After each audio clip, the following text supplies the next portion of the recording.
Welcome back. Now in this video, we want to set up for lead collection as you start to initially get traffic to your offer. Now we are covered when someone leaves the page without taking action on our offer.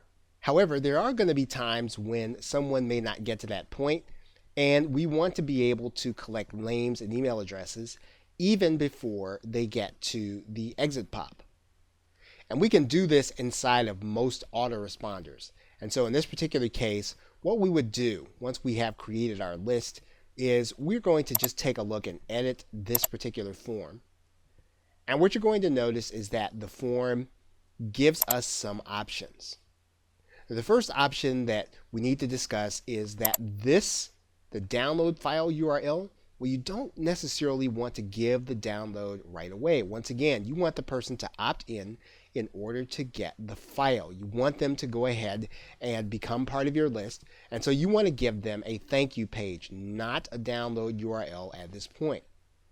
Now, let's take a look at some of the other settings. Well, one of the things we can do is we can actually make sure that the box appears the way we want. So if we wanted to scale down or slide in or fade in, we can do that. We can decide on how long it takes to show up. And we can decide on how long it's actually going to show up for a particular user. And so we might put 3 days, we might put 90 days. And of course, if possible, we want these people to be double opt-in. So we want a confirmed opt-in. So what we would do is save and publish this form. We would then copy the code, and then we would go back to our site. We would then inject the code into a place where our scripts are going to be held. And then we're going to save it into our page builder. Now, every page builder is going to be different.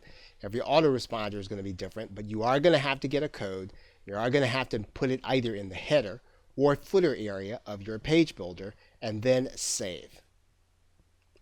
And what happens is when the visitor actually comes to the page, this form will eventually show up according to the delay. And so we get the opportunity to collect names and email addresses even before they consider the offer. Now again, this is something that you're going to want to test.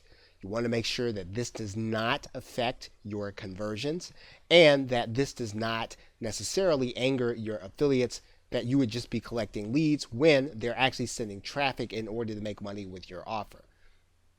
This isn't a hard and fast rule that you must have a popover, but it is a way for you to tighten up your funnel, collect more of the leads, and keep them inside of your marketing funnel.